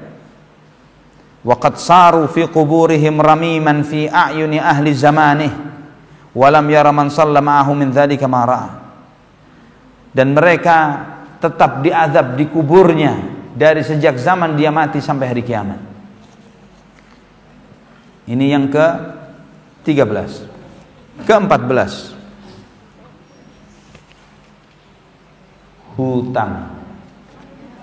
hutang. Orang yang meninggal dunia tertahan di kuburnya akibat hutang yang dimilikinya. Maka wajib bagi kita mengembalikan semua hak orang yang ada di tangan kita sebelum kita meninggalkan dunia. Jika tidak, dia akan merasakan akibat dari yang dia lakukan dengan azab yang pedih karena kezaliman yang dilakukan. Jabir bin Abdullah meriwayatkan dalam sebuah riwayat Al-Hakim dan disahihkan oleh beliau dan disepakati oleh Imam Az-Zahabi. Ada seseorang meninggal dunia, kami memandikannya, memberikan wewangian dan mengkafaninya. Kemudian kami mendatangi Nabi SAW untuk menyolati jenazahnya. Berombongan kita berdatang. Nabi bertanya, hal alaihi dainun? Apa orang ini punya hutang? Maka kami mengatakan, iya ya Rasulullah, dia punya hutang 2 dinar. Punya hutang 2 dinar. Maka Nabi berkata, sallu ala sahibikum. Silahkan kalian sholatin. Saya enggak ikut nyolati, kata Rasulullah. Tidak disolati oleh Nabi karena punya hutang. Ya, Rasulullah tidak menyolatinya karena dia punya hutang. Tapi Rasulullah memerintahkan kepada sahabatnya, silahkan kalian sholati. Ini menunjukkan bahwa ini salah satu syariat khusus untuk Rasulullah, bukan untuk umatnya. Ya, jangan nanti kita melihat ada tetangga kita tahu karena dia punya hutang sama kita nggak mau nyolatin jenazahnya. Ya, jangan kita sok jadi nabi. Ya, karena para sahabat disuruh nyolatin oleh Nabi. Ya, para sahabat disuruh nyolati oleh Nabi, tapi Nabi tidak melakukan sholat tersebut. Maka kata Abu Qatadah berkata, ya Rasulullah, dainuhu alayya. Ya Rasulullah, biar hutangnya saya yang nanggung. Kata Abu Qatadah. Kemudian Nabi SAW, huma alaika haqqun wa bari al-mayyit. Itu menjadi hakmu dan mayit berlepas diri dari hutang tersebut.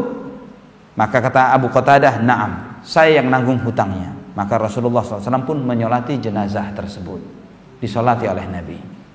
Setiap ketemu dengan Abu Qatadah, Nabi bertanya, sudah dibayar belum 2 dinarnya? Sudah dibayar belum? Terus nanya Nabi, sampai Abu Qatadah membayar. Setelah dibayar, kata Nabi SAW, al-an baruda alaihi jildu. Pada hari ini baru kulitnya jadi dingin, kata Nabi. Baru mendingin kulitnya sekarang, kata Nabi. Yang kemarin-kemarin dipanaskan, diazab oleh Allah Subhanahu wa taala. Sa'id ibn al-Atwal meriwayatkan juga, radhiyallahu anhu meriwayatkan bahwa ada salah satu saudaranya meninggal dunia dan punya hutang 300 dirham. Dan memiliki banyak keluarga, banyak anak. Maka saya ingin menafkahkan kepada keluarganya. Maka berkata Nabi SAW kepada aku, inna akhaka mahbusun bidainihi fadhhab faqdi anhu. Saudaramu terpenjara karena hutangnya. Bayar, kata Nabi SAW. Maka saya pun membayar hutang saudaraku yang 300 dirham ini. Maka saya mendatangi Nabi setelah membayarnya. Ya Rasulullah, qad qadaitu anhu illa dinaraini idda'athum imra'ah wa laysat laha bayyinah. Semua sudah saya bayar ya Rasulullah kecuali 2 dirham. Kenapa 2 dirham ini tidak saya bayar? Karena ada seorang wanita, ibu-ibu mengaku saudara saya punya hutang kepadanya, tapi dia tidak punya nota, tidak punya bukti. Ya, nggak ada buktinya, nggak mau saya bayar, kata lelaki itu. Kata Nabi, a'tiha fa innaha muhiqqah. Bayar. 2 dirham itu bayar karena wanita itu benar, kata Nabi SAW.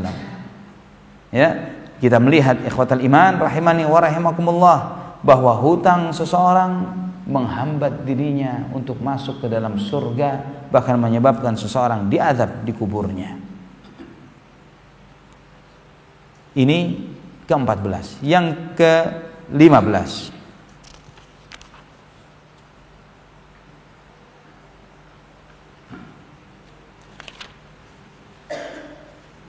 mencuri harta rampasan perang. Jadi ketika terjadi peperangan antara umat Islam dengan orang-orang kafir, setiap harta yang didapatkan dalam peperangan itu namanya ghanimah, rampasan perang, harus dilaporkan kepada ulil amr. Harus dilaporkan dan dibagi oleh ulil amr. Tidak boleh, oh ini jatah saya, dikantongin. Itu nggak boleh. Itu haram hukumnya. Ya. Itu dengan sengaja melakukan seperti itu. Nabi SAW menyebutkan tentang seseorang yang mencuri harta rampasan perang. Walladhi nafsi biyadihi inna syamlata allati akhadaha yawma khaybar minal maghanim lam tusibhal maqasim la tush'ta'alu alaihi nara. Riwayat Imam Bukhari dan Muslim. Demi Allah yang jiwaku berada di tangannya, sesungguhnya syamlah itu selendang, cuman selendang yang dia ambil tanpa hak pada peristiwa perang Khaybar akan menjadi api neraka yang membakar orang tersebut di kuburnya. Ke-16, berpaling dari peringatan Allah, berpaling dari mengingat Allah. Berpaling dari mengingat Allah. Allah Subhanahu wa taala berfirman dalam surat Thaha ayat 124. Surat Thaha. Ya, surat Thaha ayat 124, "Wa man a'rada 'an dzikri fa inna lahu ma'isyatan danka wa nahsyuruhu yaumal qiyamati a'ma." Ayat 124. Dan barang siapa yang berpaling dari peringatanku, maka sesungguhnya baginya kehidupan yang sempit dan kami kumpulkan dia pada hari kiamat dalam keadaan buta. Abu Sa'id ketika menyebutkan ma'isyatan danka, kehidupan yang sempit, yudayyaqu alaihi qabruhu hatta takhtalifa adla'uhu fihi. Disempitkan kuburnya sampai tulang rusuknya bertemu yang satu dengan yang lainnya. Juga Abu Hurairah meriwayatkan dari Nabi sallallahu alaihi wasallam ketika menafsirkan fa inna lahu ma'isyatan danka, sesungguhnya baginya kehidupan yang sempit. Berkata Nabi SAW, azabul qabr, itu adalah azab kubur. Diriwayatkan oleh Al-Bazzar, Ibnu Katsir mengatakan sanadnya jayyid, baik. Kemudian yang ke-17. Yang ke-17. Tinggal beberapa poin lagi baru saya buka soal jawab. Yang ke-17, meratapi mayit. Meratapi orang yang sudah meninggal dunia. Mati itu pasti. Apakah kita dulu atau orang yang kita cintai? Apakah itu orang tua, ayah atau ibu, suami atau istri, atau anak? Itu pasti. Apakah kita duluan atau kerabat kita terlebih dahulu? Dan kita boleh menangis, tapi haram meratap. Nangis boleh, sedih boleh, namun meratapi, ya, teriak-teriak, memukul-mukul tubuh, menjambak-jambak rambut, hal-hal yang seperti ini haram dan termasuk dosa besar yang menyebabkan pelakunya diazab di kuburnya nanti. Dalam hadis Bukhari dan Muslim, Nabi sallallahu alaihi wasallam bersabda, "Innal mayyita yu'adzabu bi bukai ahlihi alaihi." Sesungguhnya mayit itu diazab karena tangisan kerabatnya kepadanya. Ya, seseorang itu diazab karena tangisan kerabatnya untuknya. Ya. Hadis Muslim menyebutkan al-mayyitu yu'adzabu fi qabrihi bima niha alaihi. Jadi bahwa mayit itu diazab di kuburnya sesuai dengan ratapan yang dilakukan oleh keluarganya untuknya. Ya, ini bagi siapa? Berlakunya ayat hadis ini bagi yang mewasiatkan kepada keluarganya untuk meratap, ya, atau tahu keluarganya bakal meratapinya namun dia mendiamkan, tidak memberikan wasiat untuk melarang, jangan kamu meratapi jenazah saya, ya, dia tahu bakal melakukan hal itu namun dia tidak melarangnya, mendiamkannya karena dianggap tradisi dan sebagainya, dia membiarkan hal tersebut. Namun kalau misalnya dia berpesan, jangan kalian meratapi jenazahku, tapi ternyata keluarganya masih meratapinya, maka tidak diazab, ya, maka orang tersebut tidak akan diazab. Yang ke-18, tidak puasa Ramadan. Tidak puasa Ramadan. Jadi di siang hari tidak puasa Ramadan.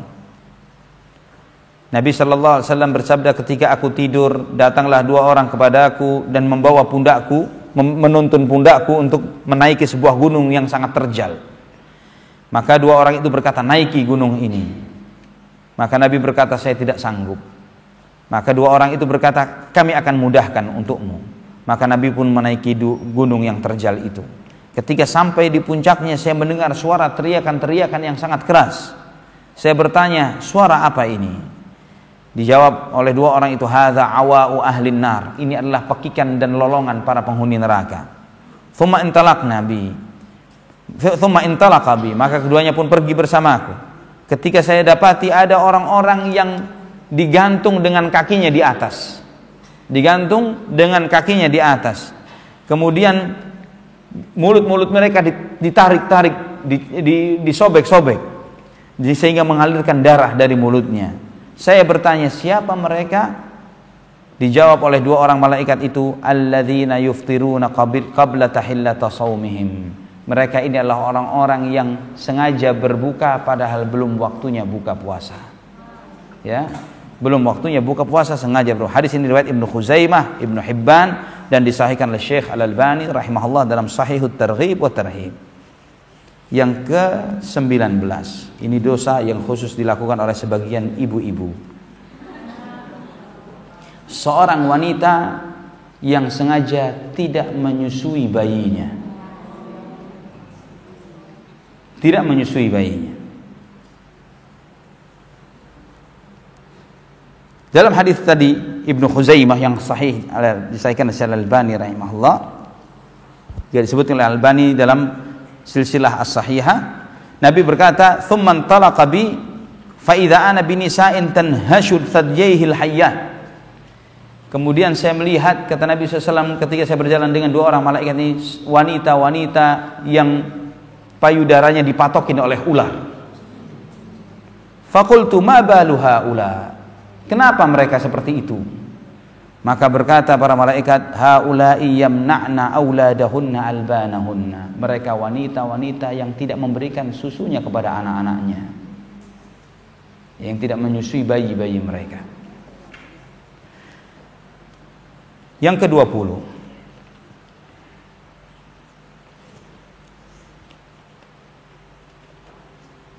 homoseks.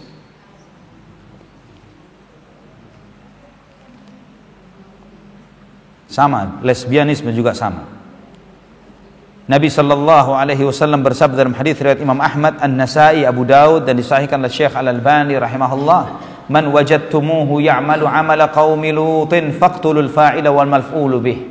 Jika kalian dapati orang berbuat seperti perbuatannya kaum Lut, maka bunuhlah pelaku dan objeknya.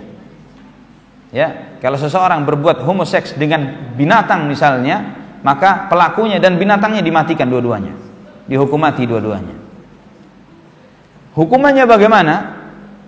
Ibnu Abbas radhiyallahu anhu beliau mengatakan, yunzaru a'la bina'in fil qaryah fayulqa minhu thumma yudba'u bil hijarah kama fu'ila biqaumi Lut. Bahwa orang ini dihukum matinya dengan cara dicari di antara kampung ini mana rumahnya yang paling tinggi, dilempar dari tempat yang paling tinggi dengan kepala di atas, dibuang ke bawah dan dilempari dengan batu. Ya, sebagaimana Allah menghukum kaumnya Nabi Lut Allah menghukum kaumnya Nabi Lut, dibalik oleh Allah Subhanahu wa taala dan diazab dengan azab dari api neraka Jahannam.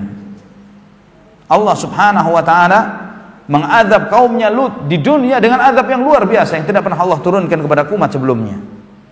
Ya, karena sangat busuknya dosa itu yang mereka lakukan. Ya, Allah Subhanahu wa taala mengazab di dunia dengan Allah butakan sebelum diazab, dibutakan mereka oleh Allah Subhanahu wa taala. Kemudian Allah jadikan tempat tingginya dibalik, faja'alna 'aliyaha safilaha. Setelah dibalik oleh Allah Subhanahu wa taala, Allah Subhanahu wa taala turunkan hujan batu dari api neraka Jahannam. Dan terakhir Allah pekikkan suara teriakan yang memutus jantung-jantung yang ada di dada-dada mereka. Maka para ulama sepakat bahwa pelaku homoseks harus dihukum mati. Harus dihukum mati. Ibnu Abbas radhiyallahu anhu mengatakan, "Innal luti idza mata min ghairi taubatin fa innahu yumsakhu fi qabrihi khinzir." Kata Ibnu Abbas radhiyallahu anhuma, seseorang yang melakukan homoseks atau lesbianisme, ya, mati tidak taubat kepada Allah, di kuburnya dirubah jadi babi oleh Allah Subhanahu wa taala. Dirubah jadi babi. Kemudian yang ke-21, ya, ada 22 dosa, tinggal 2 poin.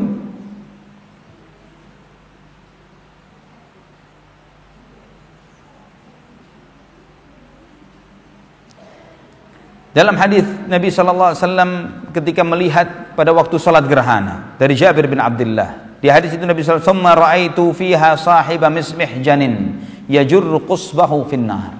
Saya melihat ada seseorang yang memiliki kail pengait yang dia menarik ususnya di dalam api neraka. Kana yasriqul hajj bimihjanihi. Ya, dia ini dengan kailnya ini, dia ini mencurinya di mana? Kata Nabi SAW, dia mencuri di kalangan jamaah haji di sekitar Mekah. Ya, dengan pengaitnya dia narik barangnya orang. Kalau ketahuan, dia mengatakan, "Oh maaf, nggak sengaja." Kata Nabi SAW, "Fa in futina lahu qala innama ta'allaqa bimihjani." Ya, kalau ketahuan, oh maaf, nggak sengaja. Tapi kalau kebawa, maka dia mencurinya. Disebutkan oleh Nabi SAW dengan cara detail bagaimana orang itu diazab di api neraka. Yang terakhir, Allahul musta'an wala haula wala quwwata illa billah. Yang 21 mencuri. Ya, itu tadi. Mencuri. Ke-22, Allahul musta'an. Yang ke-22, menyuruh orang untuk jadi baik namun lupa akan dirinya. Menyuruh orang untuk menjadi orang baik tapi melupakan dirinya.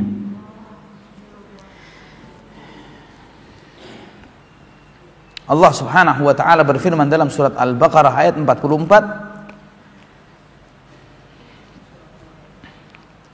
"Atamuruna an-nasa bil birri wa tansawna anfusakum wa antum tatluna al-kitab afala ta'qilun?" Apakah engkau menyuruh manusia untuk menjadi baik dan kamu melupakan dirimu dan kamu membaca Al-Quran? Al-Baqarah ayat 44. Afala ta'qilun? Apakah kamu tidak berakal? Juga dalam surat Shaf ayat 2 dan 3, Allah Subhanahu wa taala berfirman, "Ya ayyuhalladzina amanu lima taquluna ma la taf'alun kabura maqtan 'indallahi an taqulu ma la taf'alun." Wahai orang-orang beriman, kenapa kalian berbicara sesuatu yang tidak kalian lakukan? Sangat besar murka Allah jika kalian mengucapkan apa-apa yang tidak kalian amalkan. Ngomong baik tapi tidak melakukan kebaikan itu. Menasihati orang tapi tidak menjalankan nasihat yang seharusnya dia lakukan. Surat As-Saff ayat 2 dan 3. Yang tadi surat Al-Baqarah ayat 44. Allahul musta'an wala haula wala quwwata illa billah. Abu Ya'la Al-Musili, Ibnu Hibban meriwayatkan Dalam sebuah hadis yang disahihkan oleh Syekh Al-Albani rahimahullah, ya, dalam silsilah as-sahihahnya di nomor 291, Nabi bersabda, "Ra'aitu lailata usriya bi rijalan tuqradu syafahuhum bimaqaridha min nar. Faqultu man haula'i ya Jibril? Faqala al-khutaba'u min ummatik ya'muruna an-nasa bil birri wa yansawna anfusahum wa hum yatluna al-kitab afala ya'qilun." Pada malam aku Mi'raj, Nabi sallallahu alaihi wasallam melihat orang-orang yang bibirnya digunting dengan gunting-gunting dari api neraka. Maka aku bertanya, kata Rasulullah SAW, siapa mereka wahai Jibril? Maka Jibril berkata, khutaba'u min ummatik, khatib-khatib dari umatmu.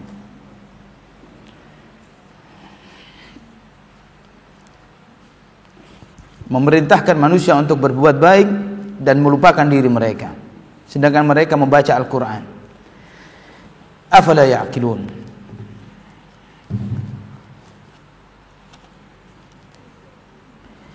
Dalam riwayat Al-Baihaqi,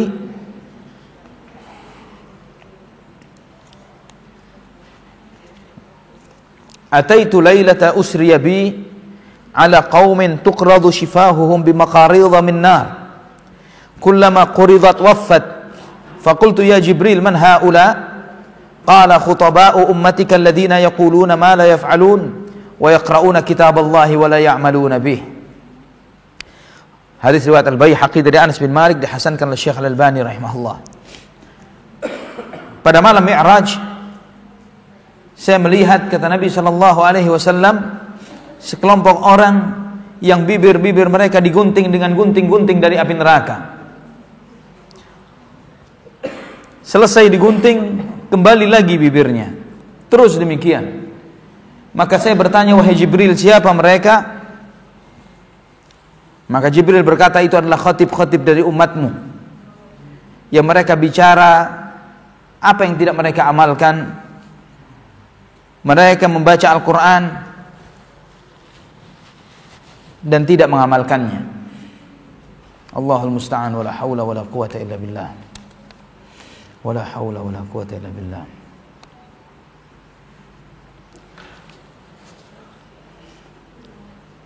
Ini 22 dosa yang disebutkan secara khusus Nabi sallallahu alaihi wasallam dengan beragam azabnya. Riwayat beliau yang sahih. Sebagaimana di awal disebutkan bahwa segala dosa yang dengannya seorang hamba bermaksiat kepada Allah Subhanahu wa taala, menentang Allah dan Rasulnya, bermaksiat kepada Allah Subhanahu wa taala dengan anggota fisiknya, semuanya menjadi penyebab orang tersebut diazab di kuburnya. Ada beberapa pertanyaan di sini. Mohon penjelasan Ustaz, bolehkah kita yang muslim menengok atau membesuk orang yang non muslim yang sedang sakit di rumah sakit? Boleh. Menjenguk orang sakit yang non muslim boleh. Kalau sudah meninggal dunia dan bertakziah, turut berduka cita, takziah, menjenguk ke rumah keluarganya tidak boleh. Ya, kalau lagi sakit boleh kita menjenguknya, mendoakan kesembuhan, mentalqininya. Ya, kalau dia sakaratul maut, seperti Nabi menjenguk pamannya Abu Talib, ya, dan mengajarkan la ilaha illallah di akhir hayatnya dengan harapan agar orang itu mau bersyahadat. Namun kalau sudah meninggal dunia, nggak boleh kita datang ke rumahnya. Ya, sebagaimana Nabi SAW tidak datang ke rumah Abu Talib ketika Abu Talib sudah meninggal dunia.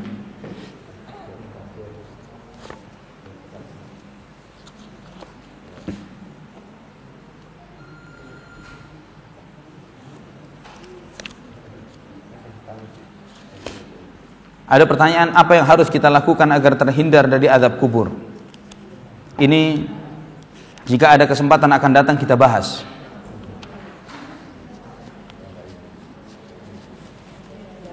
Amalan-amalan yang menyelamatkan seseorang dari azab kubur. Banyak.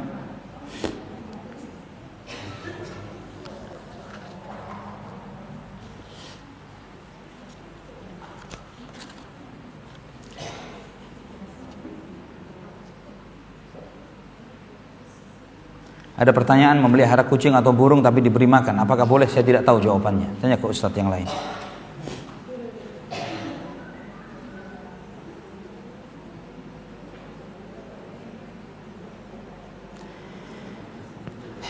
Jika kita telah bertaubat, taubatan nasuha, apakah dosa kita langsung diampuni atau kita tetap melalui siksa kubur atas dosa masa lalu?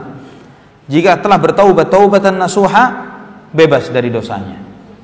Taubatan nasuha, tidak diazab insyaallah oleh Allah Subhanahu wa taala. Kalau dia bertaubat, taubatan nasuha.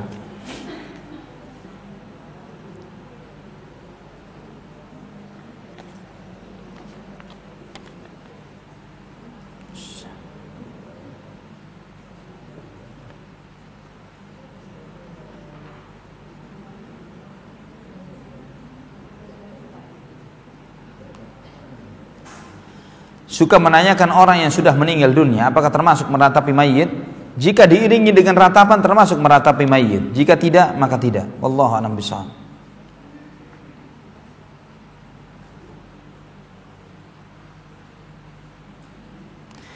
Punya hutang kredit card, tidak sanggup bayar, banknya pun sudah bangkrut, bagaimana harus bayarnya? Tanya ke Ustaz Irwandi. Saya nggak tahu jawabannya. Rumahnya dekat, nggak jauh. Ya. Jika kita punya hutang lupa bayar. Jika kita punya hutang lupa bayar, masya Allah. Ini yang sering ya, hutang lupa bayar. Karena jumlahnya kecil dan yang punya hutang, yang punya uang juga lupa menagih. Tidak unsur sengaja. Bagaimana cara taubatnya? Diingat berapa nominalnya, disedekahkan dengan niatan membayar, disedekahkan untuk orang tersebut karena harta ini bukan harta kita, harta orang. Ya, diniatkan untuk orang tersebut. Namun jika suatu saat orangnya datang lagi harus dibayar lagi. Ya, wallahu a'lam bishawab. Pertanyaan terakhir, Ustadz, bagaimana caranya kredit rumah atau mobil yang tidak riba? Kredit rumah atau mobil yang tidak riba namanya murabahah. Sebagaimana para ulama menyebutkan, akad murabahah adalah akad yang halal. Ya, bagaimana murabahah itu? Adalah misalnya ketika kita membutuhkan suatu barang, tidak hanya mobil, tidak hanya rumah, apapun itu bentuknya. Ya, sederhananya adalah kita mendatangi seorang yang kita tahu, misalnya masing-masing sama-sama individu, kita minta, Pak, tolong belikan barang ini untuk saya butuh barang itu. Misalnya si bapak itu membeli harga 10 juta, kemudian dia jual ke kita 13 juta misalnya. Ya, saya beli 10 juta, saya jual ke kamu 13 juta dengan bayaran bertahap. Ini boleh. Yang seperti ini boleh.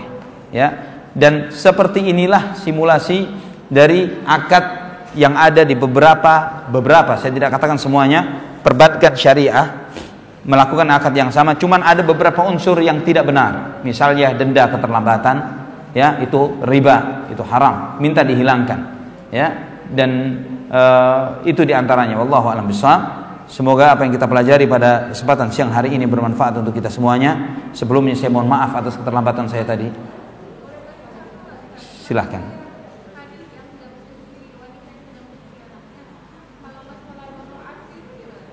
Donor ASI saya tidak menyarankan. Ya, donor ASI tidak benar. Kenapa tidak benar? Karena yang disusui sampai kenyang itu menjadi saudara susu. Haram dengan anak kita. Ya, haram dengan anak kita. Jadi jangan sembarangan. Boleh melakukan itu kepada kerabat yang kita ketahui. Ya, sehingga terjaga nasab ini. Jangan sampai saudara nikah nantinya. Waliyadzubillah. Ya, jangan sampai nanti besar saudara susu kemudian menikah. Ya, ini haram. Ini haram hukumnya. Wallahu a'lam bishawab. Sampai di sini ikhwatal iman. Aqulu qawli hadza subhanakallahumma wa bihamdika asyhadu an la ilaha illa anta astaghfiruka wa atubu ilaik. Wassalamu alaikum warahmatullahi wabarakatuh.